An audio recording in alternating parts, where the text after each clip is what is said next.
રાજકોટના જેતપુરમાં વીજપોલના કારણે આધેડનું મૃત્યુ થયું હોવાની ઘટના હાલ સામે આવી છે। વીજપોલથી પટકાતા આધેડનું મૃત્યુ થયું છે। નવાગઢમાં ઇલેક્ટ્રોનિકના કામ માટે વીજપોલ પર ચડ્યા હતા ત્યારે અચાનક વીજપોલ પરથી પટકાયેલા આધેડનું મૃત્યુ નિપજ્યું છે। ભીમજીભાઈ રાઠોડ નામના આધેડનું મૃત્યુ થઈ ગયું છે। પીજીવીસીએલની ટીમે ઘટના સ્થળે પહોંચીને વીજ પ્રવાહ બંધ કર્યો હતો।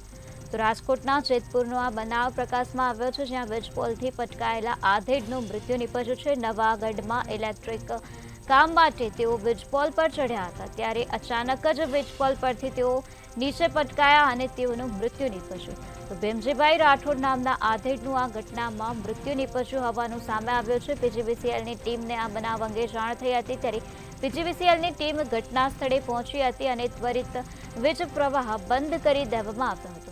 તો વીજપોલથી પટકાવાના કારણે આધેડનું મૃત્યુ નિપજ્યું છે। તો ભીમજીભાઈ રાઠોડ નામના આધેડનું વીજપોલથી પટકાતા મૃત્યુ થયું હોવાનું સામે આવ્યું છે। નવાગઢમાં ઇલેક્ટ્રિક કામ કરવા માટે તેઓ વીજપોલ પર ચડ્યા હતા ત્યારે અચાનક જ વીજપોલ પરથી તેઓ નીચે પટકાયા, જેના કારણે તેઓનું મૃત્યુ થયું છે। તો ભીમજીભાઈ રાઠોડ નામના વ્યક્તિ છે જેઓનું મૃત્યુ નિપજ્યું છે। તો પીજીવીસીએલની ટીમને આ બનાવ અંગે જાણ થઈ હતી ત્યારે પીજીવીસીએલની ટીમ ઘટના સ્થળે પહોંચી હતી અને ત્વરિત વીજ પ્રવાહ બંધ કરી દેવામાં આવ્યો હતો।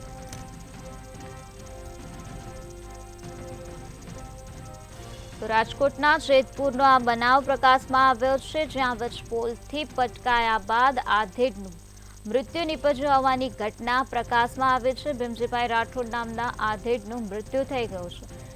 તો ભીમજીભાઈ નવાગઢમાં ઇલેક્ટ્રિક કામ કરવા માટે વીજપોલ પર ચડ્યા હતા ત્યારે અચાનક જ વીજપોલ પરથી ભીમજીભાઈ નીચે પડ્યા અને તેઓનું મૃત્યુ નિપજ્યું। તો પીજીવીસીએલની ટીમ ઘટના સ્થળે પહોંચી હતી અને ત્વરિત તેઓએ વીજ પ્રવાહ બંધ કરી દીધો હતો।